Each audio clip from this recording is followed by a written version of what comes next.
Bonjour à tous, bienvenue dans cette nouvelle vidéo. Nous poursuivons notre série sur comment vaincre la dépression de façon définitive. Après avoir livré mes clés, j'ai envie de parler des modèles qui, moi, m'ont toujours inspiré.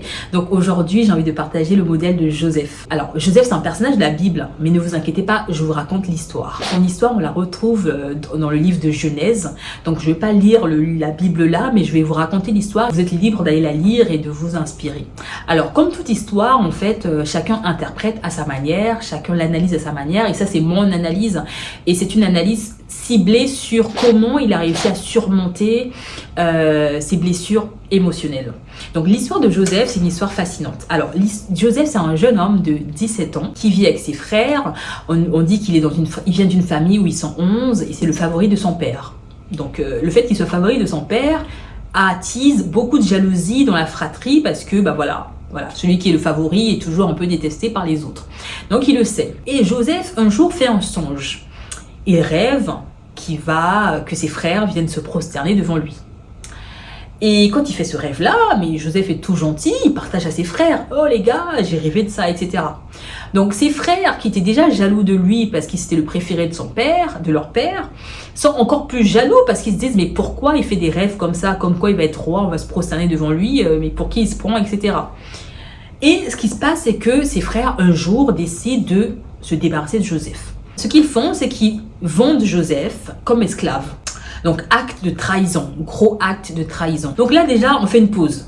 C'est-à-dire que vous êtes avec vos frères et ces frères-là décident de vous vendre, en fait, comme esclave. Est-ce que vous vous rendez compte déjà de la blessure que c'est? C'est une grosse blessure de trahison, d'abandon. Waouh, quoi! Le mec a été vendu par ses propres frères. Ok, poursuivons l'histoire. Il est acheté comme esclave. Et Joseph, on ne sait pas par quelle force, en tant qu'esclave, il est brillant. Quand on est brillant, peu importe là où on brille.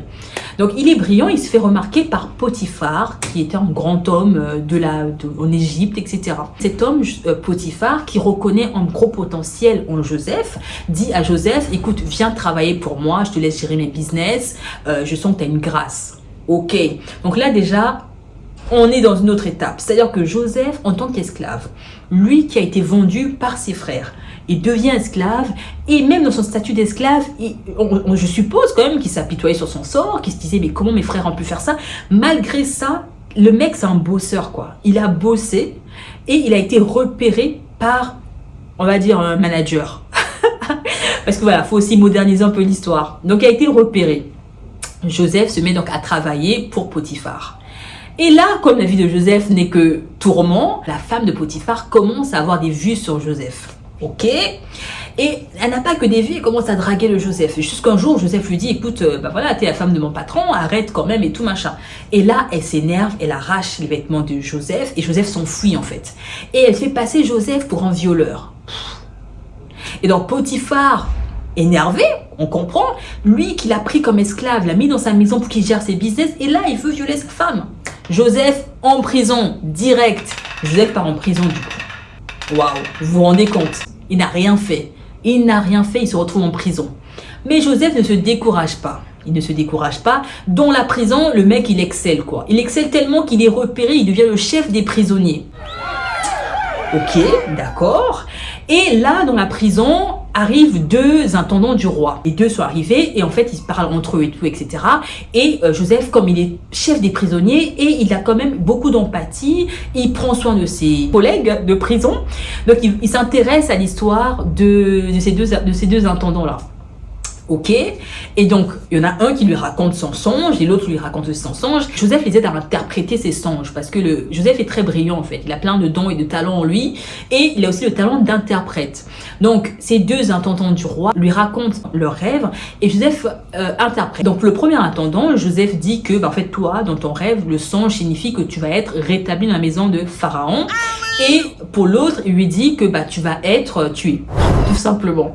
Et Joseph, qui est quand même intelligent, malin, dit à celui qui va être rétabli dans la maison de Pharaon, il lui dit, écoute bro, voilà, moi je t'ai aidé à interpréter ton rêve, quand tu vas aller chez Pharaon, ne m'oublie pas, tu vois. D'accord. Et donc là, l'intendant est bien évidemment rétabli dans la maison de Pharaon. Quand il est rétabli, il oublie Joseph. il vit sa vie, etc. Et 2 ans après, Pharaon a fait des songes que personne n'arrive à interpréter. Et là, l'intendant, il se dit, ah, mais écoute, je me souviens, Pharaon, dans la prison, il y avait un jeune homme qui avait réussi à interpréter mon songe. Je pense qu'on peut l'appeler et il pourra interpréter le songe. Là, on fait une petite pause. Joseph avait 17 ans quand il a été trahi par ses frères, vendu en tant qu'esclave, parti en prison. Et là, quand il est appelé par Pharaon, pour qu'il puisse interpréter le fait de Pharaon, il a 30 ans. Ça veut dire que 13 ans après qu'il ait été vendu par ses frères, là, il est appelé par Pharaon. Lorsque Joseph a été appelé, moi, quand j'ai lu la Bible, je me suis dit, mais en fait, en vrai, il aurait pu dire, non, mais toi, je t'ai aidé, tu m'as oublié, je t'aide pas. Mais Joseph a dit, Pharaon m'appelle, je viens.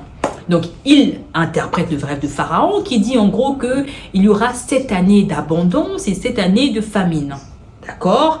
Et il dit à Pharaon, écoute, pour ça, il faut que tu trouves un homme qui va pouvoir te gérer en fait ces 14 années finalement de crise en fait. Pharaon trouve Joseph brillant et lui dit, écoute, cet homme, c'est toi.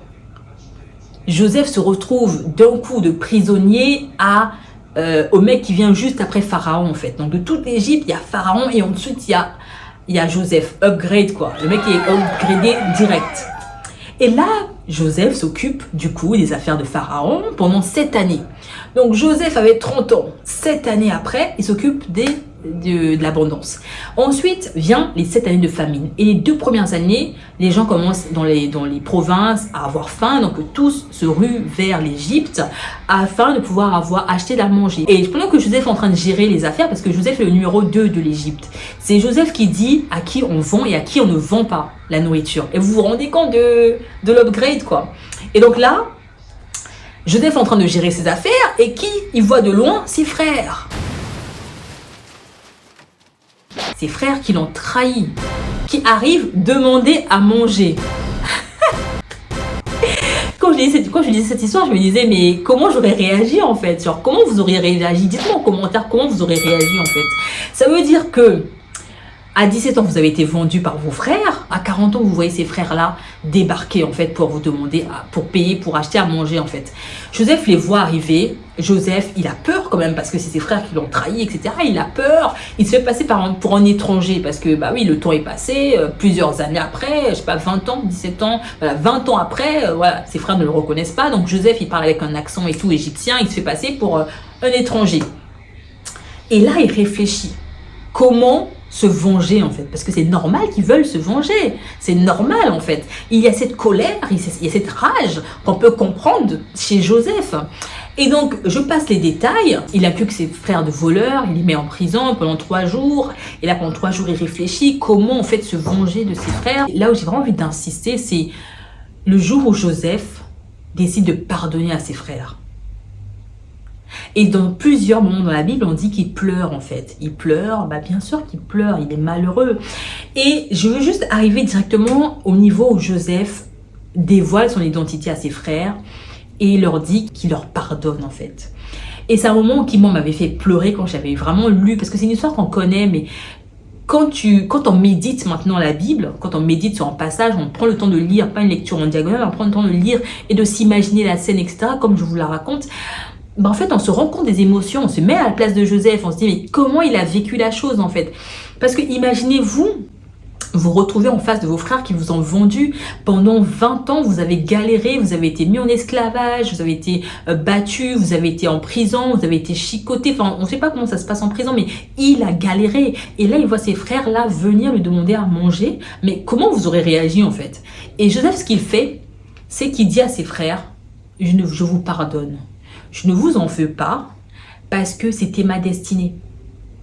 Je devais arriver dans cette place, à ce poste-là de Pharaon pour pouvoir vous aider après. Waouh! Et je me dis, mais à quel moment il a compris ça de sa vie en fait? À quel moment il s'est dit, c'est ça ma vie? C'est-à-dire que pendant toutes ces années où il galérait, etc., il se demandait à Dieu, mais pourquoi je vis ça? Pourquoi je vis, etc. Et il a fini par comprendre en fait que finalement, ses frères, le fait qu'ils aient vendu, c'est un acte de trahison permis par Dieu pour que Joseph puisse accomplir sa destinée. Et donc, quand je partage ça pour que des personnes, parce que moi ça m'a aidé en fait à surmonter les blessures. J'ai pas été trahi, vendu comme Joseph, mais j'ai vécu des blessures d'abandon. Je vous ai dit, je me sentais abandonnée, je me sentais voilà, il y a plein de blessures en fait. Comme nous, on a beaucoup de blessures, chacun de nous. Mais pour guérir de ça, je trouvais que c'était important de voir des modèles en fait, des personnes qui ont vécu la même chose que nous, qui ont réussi à surmonter ces épreuves là. Je pense que c'est ça qui construit notre foi, qui construit notre capacité aussi à se relever. Donc c'est pour ça que je partage l'histoire de Joseph. Et donc du coup, il y a des moments dans ma vie où j'ai rencontré des personnes qui m'avaient blessée, mais vraiment qui m'avaient fait du mal. Et quand je les vois, je m'inspire de Joseph en fait. Je me dis, c'était ma destinée. C'était un canal en fait. Le fait que cette personne m'ait fait ce mal-là m'a permis à moi de grandir de cette expérience. Et en fait, du coup, il y a plein de trucs, plein d'histoires, plein de moments dans ma vie où en fait je refais le schéma et je me dis mais en fait si cette personne-là m'avait pas traité de cette manière, je n'aurais pas eu le courage de faire ça. Et au final ça permet de tirer des leçons et de grandir en fait. Et c'est un peu ce que j'ai envie de partager dans cette vidéo sur le cas de Joseph. Je vous laisse lire cette histoire, elle est fascinante et vous pouvez la trouver sur internet. Pour ceux qui n'ont pas de Bible, il y a la Bible sur internet et je trouve ça fascinante. Et pourquoi je partage ça aussi, c'est que trop souvent en fait on est focalisé sur nos difficultés, on est focalisé sur notre vie en fait. On a été abandonné par un parent, on ne nous a pas aimés, on nous a insultés dans notre enfance, on nous a maltraités, ma mère ne m'aime pas, mon père ne m'aime pas. En fait c'est des pensées qu'on a des fois tout le temps en boucle dans notre tête, on nous aime pas, on nous aime pas, on nous aime pas. Et pour ceux qui pensent ça, je vous invite en fait à aller lire l'histoire de Joseph. Je vous invite à aller chercher des histoires des personnes qui ont été abandonnées et qui se sont relevées en fait. Parce que Joseph n'a pas fait que se relever, il s'est relevé. Il a pardonné à ses frères, il les a aidés. Parce que qu'est-ce qu'il a fait Joseph? Il les a placés, parce qu'il y avait de la famine en Égypte. Il les a placés à Goshen. C'est une des régions les plus riches, ou c'était la région la plus riche en fait d'Égypte.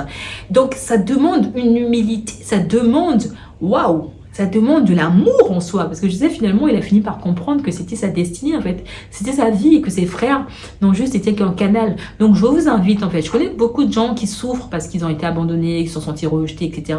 Je vous invite à détacher votre regard de votre vie, arrêtez de vous apitoyer sur votre sort, à croire que vous êtes la personne qui a le plus souffert au monde. Je pense que les niveaux de souffrance ça se compare pas.